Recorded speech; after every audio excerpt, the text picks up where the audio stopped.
Hello and welcome to Roll for Mutation, Post-Apocalyptic TTRPG history.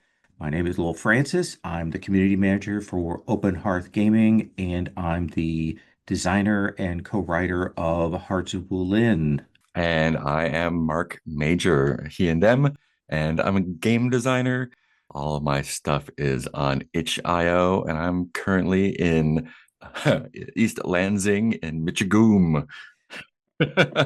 Yes, the classic post-apocalyptic technique of just slightly modifying names to make them weird.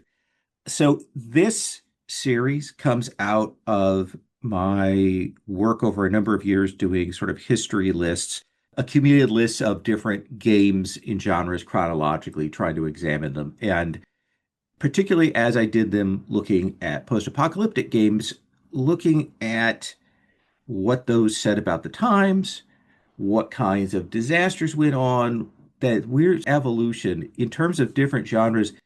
The post-apocalyptic RPG has some interesting trends and I think really says something about what's going on at the time. So I wanted to dig into this.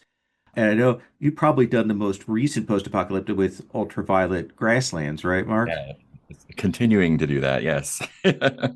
So today we are starting with the great granddaddy of post-apocalyptic RPGs, and I'll put an asterisk by that, which we'll come back to.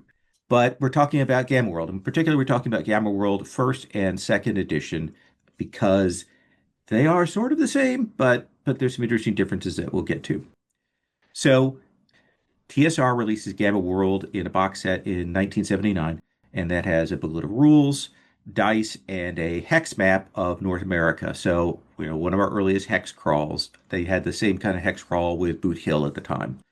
About 4 years later, in 1983, they did a second edition, which redid the layout, added a lot more material, cleaned up the rules for mutations, expanded the character creation options, and added a number of other minor things.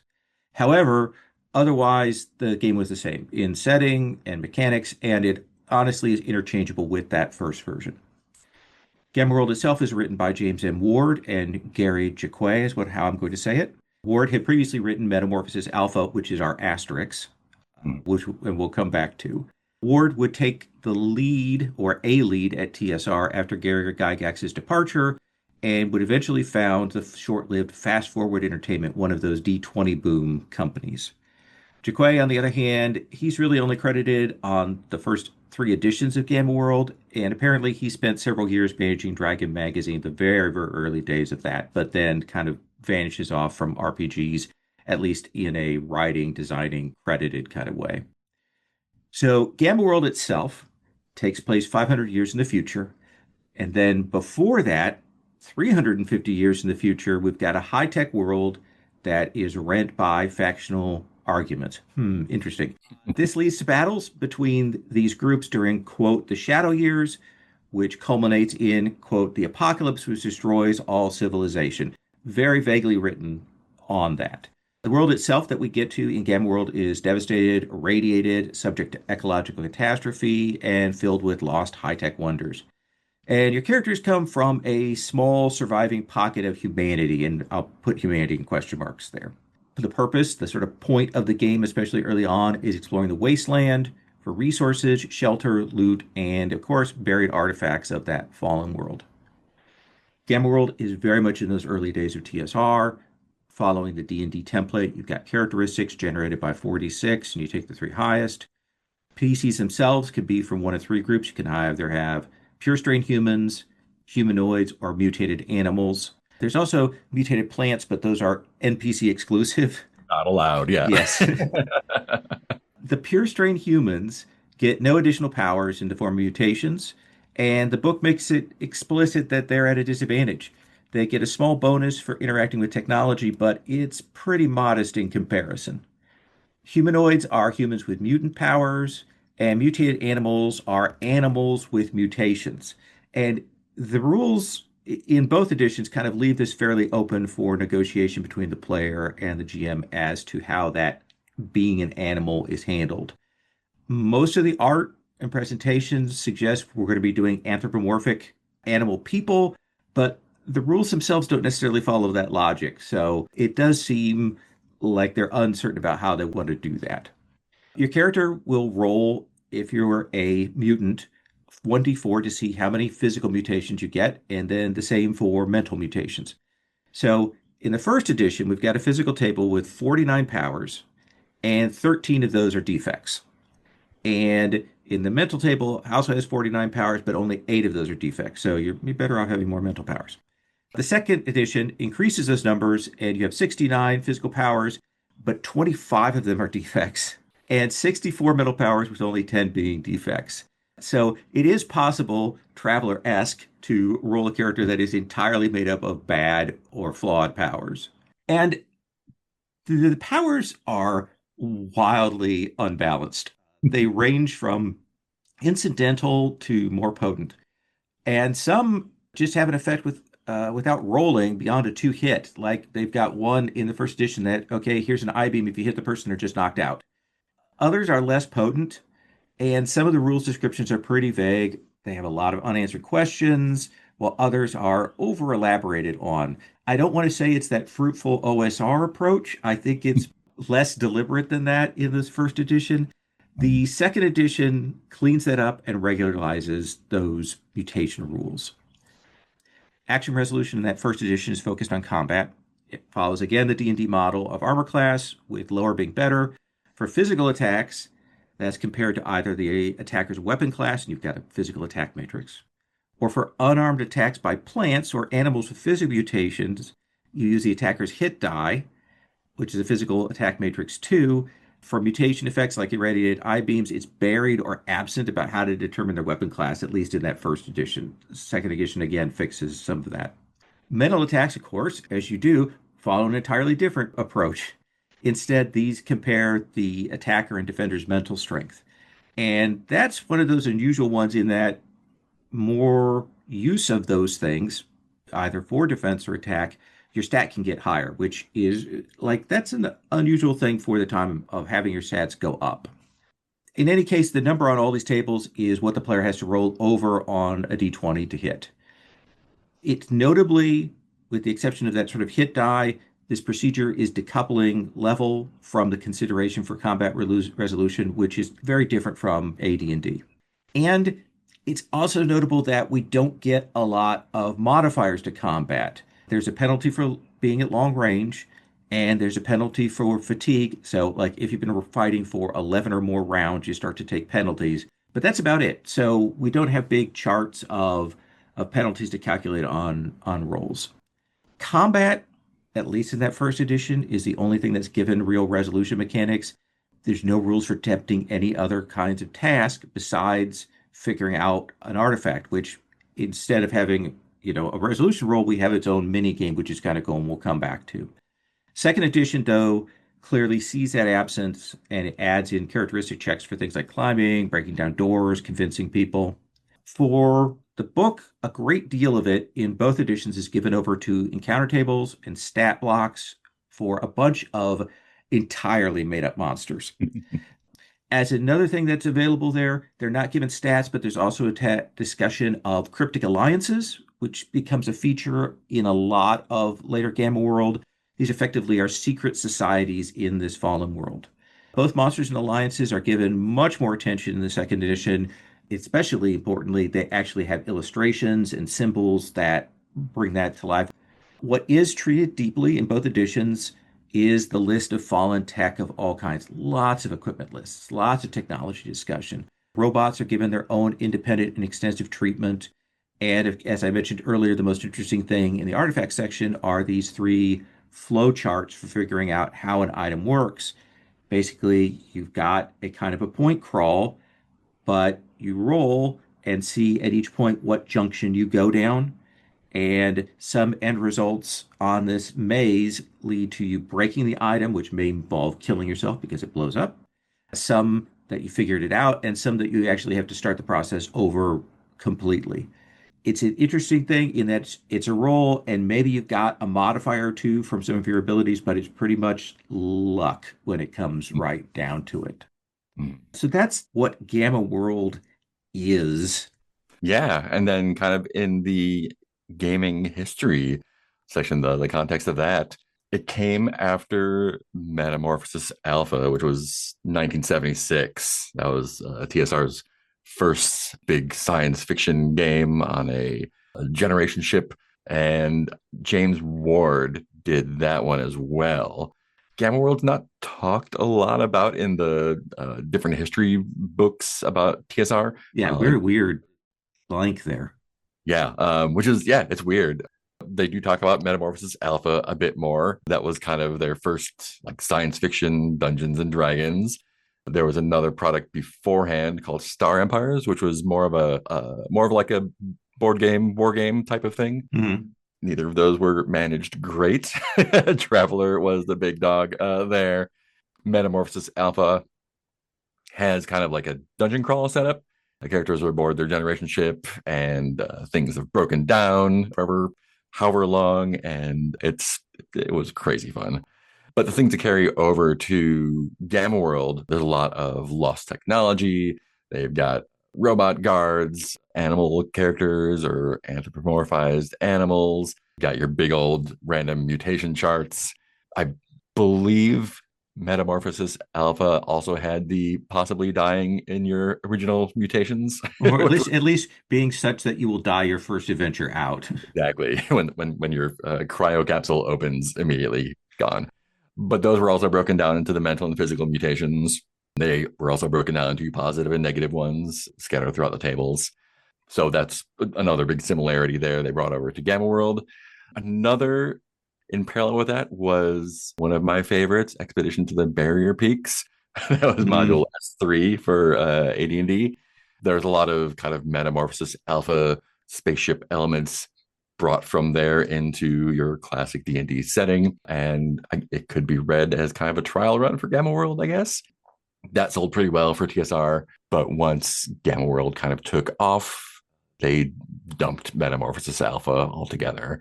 Their product list in 1981 has Dungeons and Dragons, Boot Hill, Top Secret, Gamma World, but Metamorphosis Alpha is not on there anymore. But even though it did make it onto the list, Gamma World didn't really have a lot of support at first, much like the other ones. Hmm. There was a couple modules released in 81. There was a Legion of Gold and Famine in Fargo. They had Arrow Lotus do a GM screen, which was super sweet looking. Oh, it's great. It's one of my all-time favorite pieces. Yeah. I don't remember seeing it back then, but I brought up an image of it, and it is sick as usual, as Yes, yes. Arrow Lotus will do. But then we had our box set of Gamma World that had the book in it. It had a hex map. There was a lot of focus on doing hex crawl type things in there. And it was very much in the Gygaxian style of having to have everything planned out and make sure that things are appearing in a certain rate of appearance to make sure the setting is how you want it. There's not a lot of making things up on the fly. It's a lot of setting things up ahead of time and making sure Hmm. that you have control of the world. And while it does have that sort of travel and hex crawling element that D&D had, which is, obviously descended from our outdoor survival board game, it doesn't really have the mechanics that we associate with those so much. There's encounter tables and guidelines for radiation zones, but there's not a lot of mechanics in the way of like tracking expeditions and managing resources. So that's a lot of that's left up to your table. And then in 1983, we had a second edition. TSR kind of did another pass on it, dressed it up a little bit. The system, the core system, is pretty much the same as the original one. The fun parts are expanded a little bit more. Like you said, the monsters and the mutation tables and the cryptic alliances. They kind of brought it in line with the trade dress used in the modules, and they were clearly trying to kind of get everything in a coherent look that unified the whole line. That box set had two booklets and a map sheet, and it had a lot of urban exploration. It had, I believe it was a Pittsburgh map, Hmm. rivers coming together in Allegheny, which is pretty fun. Like overlaying that on a Google map and being like that, they just traced the map. Yes. They didn't read it. They literally just traced that map, which I love. It's great. There was an introductory adventure in that book, and there were two new modules released for that. There was the Cleansing War of Garrick, Black Hand, and the Mind Masters. And I think the last thing they got out there was a bunch of character sheets in '84, the year after, and that was basically it for Gamma World there. One of the things that's interesting is kind of how the other explicitly post-apocalyptic RPGs that came after Gamma World turned away from the more kind of gonzo fantastic elements in favor of your sort of more what we think of post-apocalyptic now. They're like gritty, tactical, realistic games like Aftermath, Twilight 2000, Morrow Project. There are a few more wacky ones like After the Bomb or Paranoia, if you take that as post-apocalyptic, which I definitely do. Yep. There was a Swedish RPG, Mutant, that was even weirder, but mostly things kind of turned away from the, I would say, more fun, Yeah. wacky type of things, and more to that realistic '80s nuclear doom kind of feel. And then after that, the history of Gamma World just kind of gets a little bit more convoluted. There's a third edition in '86 that had a color coded action resolution system that did not resemble the earlier editions at all. I don't know if it was inspired or in parallel with like the Marvel superheroes system, but it has that same vibe to me. Yeah, there's also I think that Indiana Jones game they did it around Yes. that time. Yeah. It's so strange. Yeah, and it's a real interesting direction, but they didn't really go anywhere. That it looked like the other editions, but it didn't match them, so it didn't really do well. They didn't support it at all, and then they waited 6 years until they got a fourth edition there, and they brought that in line with some AD&D second edition stuff, and that got a nice book and some modules released for it, and within the year it was dead again. There was a board game set in the Gamma World setting called Gamma Knights, which also didn't really go anywhere, but I remember that fondly as well. And then another 7 years passed, and Wizards of the Coast got their hands on TSR, and they brought a fifth edition out in 2000, and that came and went immediately. um, Yep. we had the D20 boom then. WotC licensed Gamma World for Sword and Sorcery Studio to do a 3-book version based on D20 Modern. There were a few hardcovers associated with that. And then again, within the year, gone. And then one of my favorite editions, Oh yeah. almost 10 years later, 7 years later, Wizards of the Coast released a new version based on fourth edition. I have both boxes sitting here behind me. There Oh was wow. card driven character creation. There's a lot of like reality warping stuff with the post apocalyptic stuff. There was, again, a year of support on that, including like a little collectible card stuff. And they tried to do some digital things, and that, again, just died with everything else. And it's important, like when you say collectible stuff, randomized booster packs Yeah, yeah. of powers and abilities. A wild concept. They wanted to blind box character building there. Yeah, it was amazing. And the art for that one is, I think, my favorite in the Oh, it's entire. stellar. Yeah. So it's interesting to look at here we are, 1979, and consider sort of what the context is leading up to this in terms of media. The apocalypse itself that we get is very vaguely defined. We've got the mention of a neutron bomb, there's discussion of radiation affected areas, and the historical overview also describes doomsday weapons and keeps it more vague. So it doesn't lean into kind of explaining what happened. And again, by setting it so far in the future, they keep that distance, but they get like all this cool high tech shit.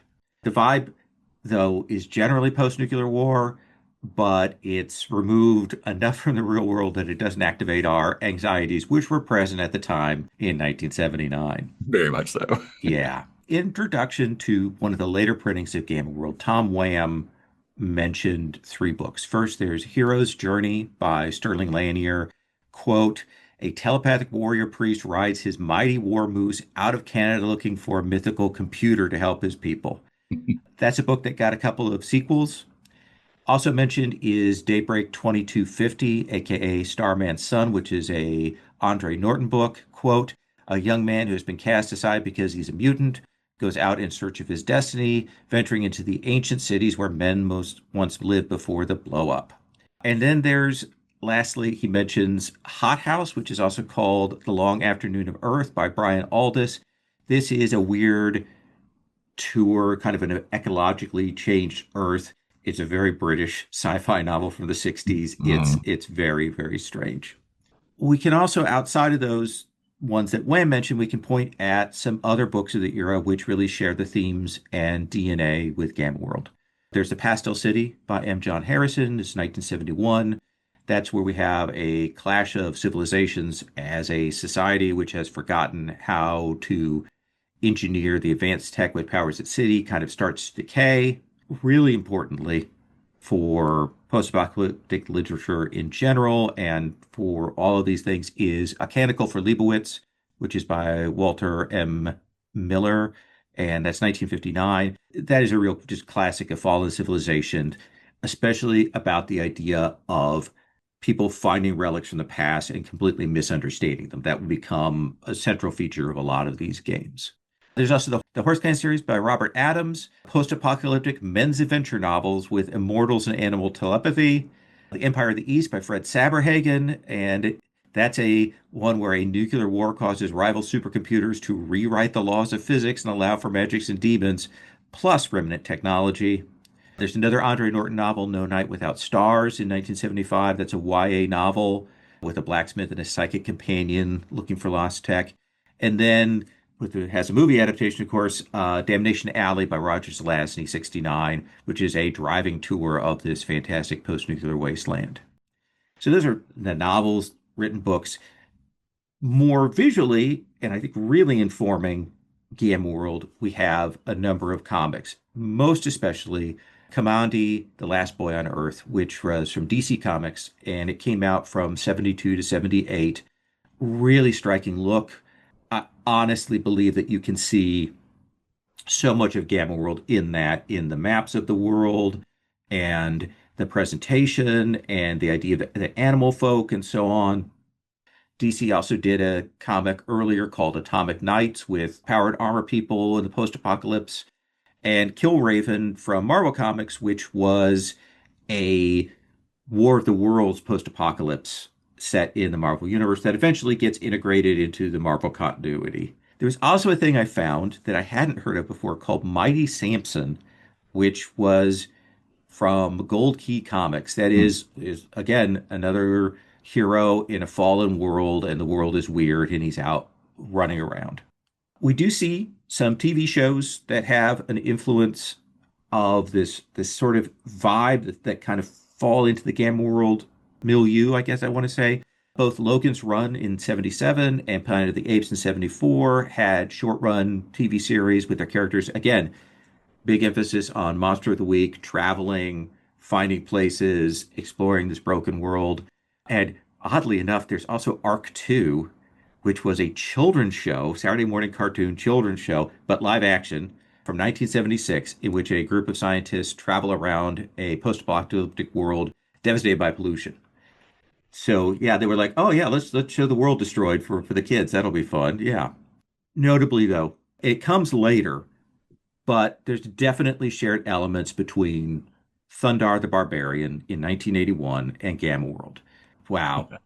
That show was developed by Steve Gerber of Howard the Duck fame, with design input first from Alex Toth, who had to step away, but then, of course, Jack Kirby, who did Commandi, came in and did a lot of the character designs, and you can really see that.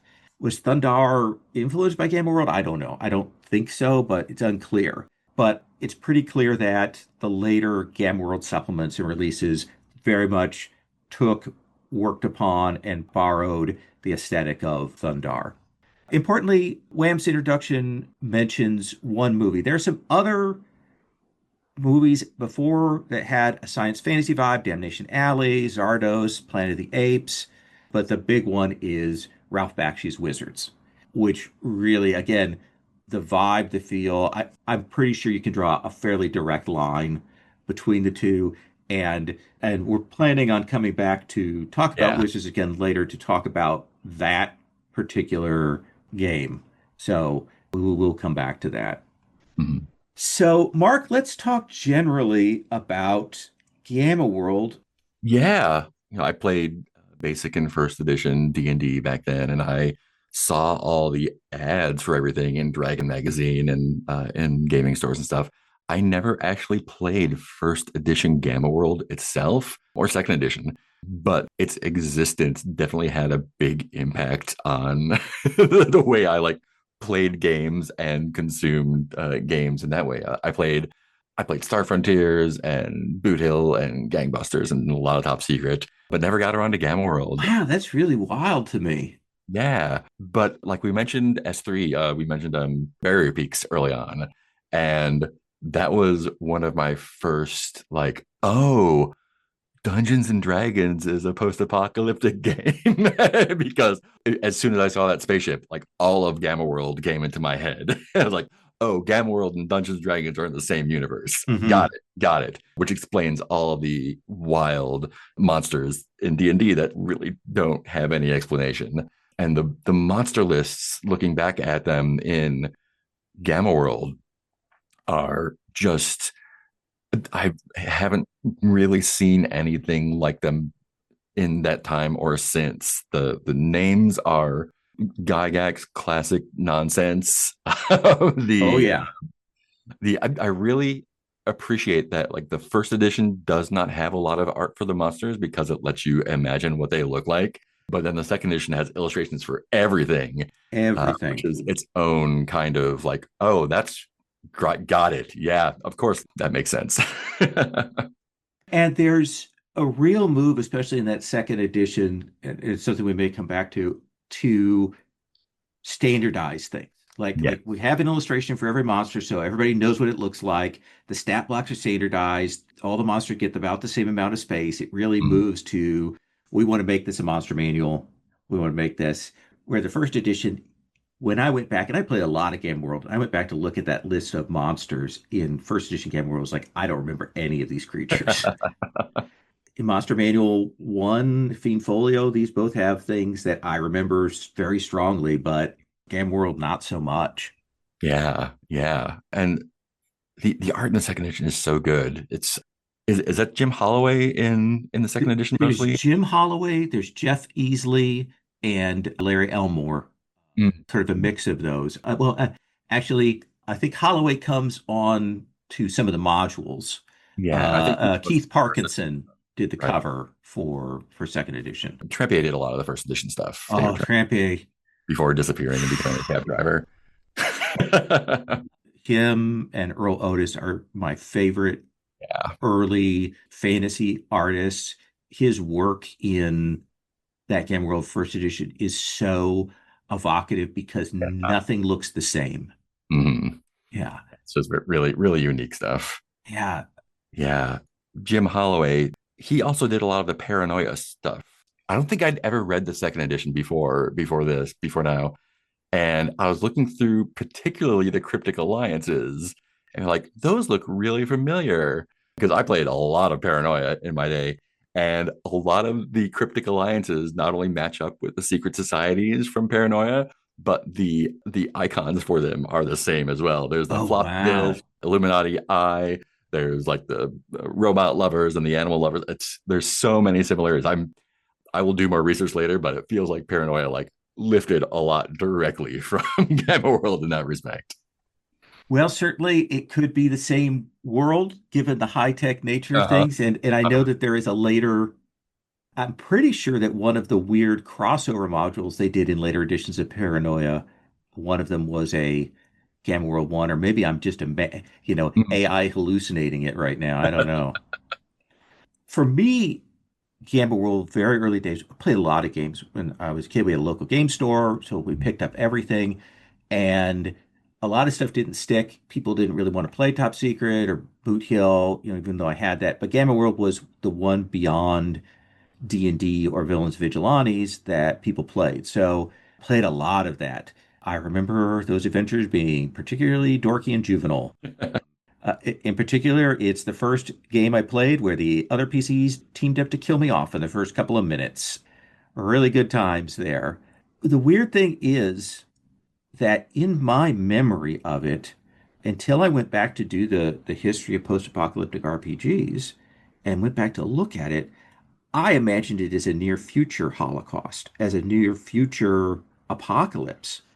And it was so shocking to me to go back and go, oh no, this is double mumbo jumbo several hundred years down the line. Yeah. And yes, it's great because you do want to have all that future tech, but then you also have a lot of things that are still based on modern American references and names. It's like Mhm. the assumption that yes, after 500 years, we're still calling it Yellowstone in some version seems very odd to me.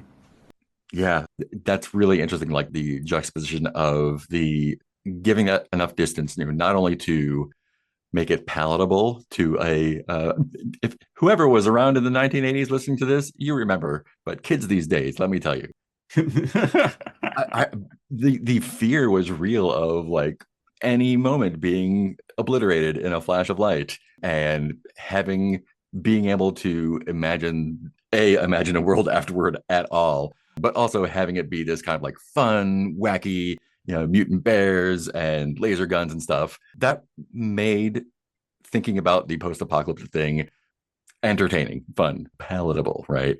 As opposed to the stuff that we'll talk about later, where it's Yeah. digging for rations and gritty survivalist stuff. Yeah, that's really interesting. And then having that just opposed with the things are still named the same. Hmm. And Ookla the Muck is named after UCLA, and having these like weird, just barely twisted names. Again, it's that sense of fun, I think, and I think a lot of the aesthetic and tone of Gamma World and the games like it, the few games like it, are just more fun than the more realistic ones. Yeah, and we really are sort of three, I think, streams. Got the gritty, the realistic, we're going to track our rations Mhm. versions.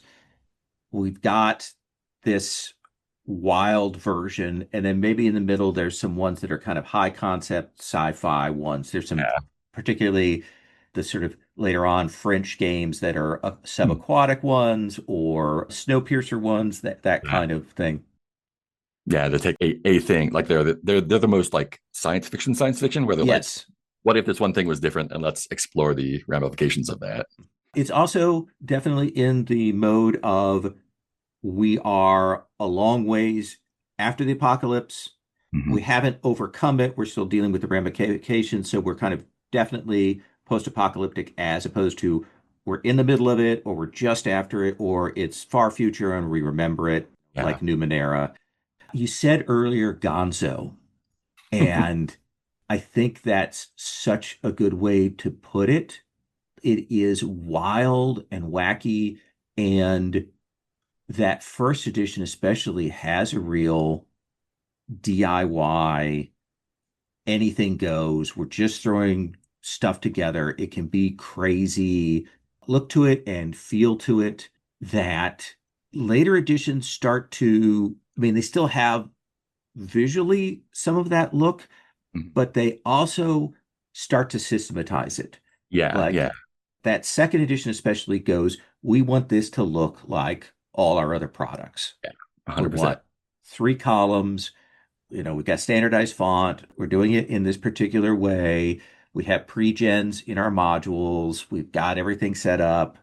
And like it's those moments that I understand sometimes why people in the OSR kind of harken back to a certain kind of nostalgia for a freedom, because it Mhm. does feel like there's a certain gloss that comes later that maybe buries some of the original spark. Yeah, and it feels like I mean, I've laid out and edited my own games, and I know that there is a lot of work involved in making a product that looks consistent and good. And it's not, I'm not going to say it's lazy to make a template or a product look and keep to it. However, I think with that freedom, like there is a lot of a feeling of kind of like love and care put into it in only the way that like a 13-year-old in study hall can have. Hmm. As an adult with theoretically a job and responsibilities, we will play games in a set amount of time. We might have some set amount of time for prep, and that's about it. And as game designers, the same. Whereas if you just have kind of unlimited freedom to imagine and amalgamate all the media that you've taken in into this weird thing and just explore that possibility landscape, that's where you get this. And I think it's like just this side of Gonzo, right? Because Hmm. it does, although there are completely bizarre out of nowhere things, it does all feel coherent in a way. It's not Yeah. just like here's a detective and here's a spaceman and here's a talking whale and here's a toaster with feelings. Like there is a certain through line, even though the net that line goes through is very wide. It's not Lords of Creation from Exactly. Avalon Hill. Yeah, exactly. The other thing that strikes me in looking back at this is how big a footprint Gamma World has, Hmm. despite when you go back and look at it, it didn't do that well. Yeah. It's it's a big publisher heartbreaker. Hmm. 7 editions across 3 publishers, and none of them last more than a few years. Yeah. Most of them last only a year or two. Even the best ones, even the most supported ones, only get a little support. Hmm. WotC's edition, as you mentioned, it's a main box, it's a second set, and it's booster packs, and then some online stuff. But it succeeded because they threw money at it Yep, for the exactly. time that it had, and then eventually they were like, we need to cut our losses. Hmm. D&D 4E brought in some people, but ugh, it's wild to me how little there actually is of it in terms of number of things put out times the number of years that it was published. Those numbers are low. Yeah. Yeah, it's interesting that like I recently said like science fiction is kind of like the Pepsi to fantasy's Coke. Like Hmm. people do love it and it's there, but the presence of it, people say like science fiction and fantasy, but and I think it occupies the same kind of like collective mental space like in culture. Like we have Lord of the Rings and Dungeons and Dragons, and we have Star Wars and Star Trek, and those feel like relatively equal things in media and culture. But when it comes to products, fantasy outsells science fiction by an incredible margin. I My brain has a hard time getting around of why something like Gamma World still does have a cultural impact on a lot of things, but the game itself didn't do that well. And I Hmm. don't think it's for lack of throwing money at it or supporting it. I just think the audience wasn't there for some reason. I would like to think about that more going Yeah. forward. There's a really interesting modern case study comparison in Dungeon Crawl Classics Hmm. and Mutant Crawl Classics, because Mutant Crawl Classics is very much DCC, but done with a Gamma World reskin in a weird way. Hmm. There's a lot I like about Mutant Crawl Classics, but there's some stuff that makes some choices about the setting that I go, I don't know if I like that so much. But again, Dungeon Crawl Classics, hugely well supported, Hmm. hundreds of modules, multiple reprintings. Mutant Crawl Classics, successful Kickstarter, main book, I think less than a dozen modules out for it. It just, even though it had, hey, if you play DCC, you can play MCC, but people didn't gravitate to it. Yeah, and I wonder sometimes because I do a lot of science fiction gaming stuff, and I wonder because sometimes I feel this when writing science fiction games or preparing sci-fi or post-apocalyptic material, we might feel a bit constrained to make it closer to the world because it is a world that we are familiar with, but changed in some way, as opposed to fantasy where you can literally do whatever you want and there's no kind of touchstones for it aside from other media pieces. And I wonder if the lack of like creation support there is like almost like a collective mental block Hmm. of we have to do it right. And I think Gamma World does an amazing job of letting that go. Yeah. Where they can't quite with MCC because they do some stuff that feels like it should fit right into Game World, like that the Purple Yeah. Planet from Hmm. DCC feels like that ought to be Game World in a lot of ways. A couple of things I want to mention that I want to throw to you. Again, love those artifact charts. They were great. Oh They're a very cool idea. They are intensely frustrating. They are, I think I remember from playing succeeding once on those and many times not. It is the percentage chance of you actually succeeding is really bad. very low. The other thing I want to mention, and you mentioned the ads for Game World. Oh my, yes. Yes, these are the notorious ads for Game World that came out that first edition that Gary Gygax had his daughter Elise in Mm, sexy space girl outfits to do the adverts for that. yeah, She also had to do some D&D ones where she had the box up to her face and doing a come hither stare. yeah, But these ones were particularly egregious. yeah. I believe she was 16 at the Oh my time. God. Yeah. So not great. Not a great look.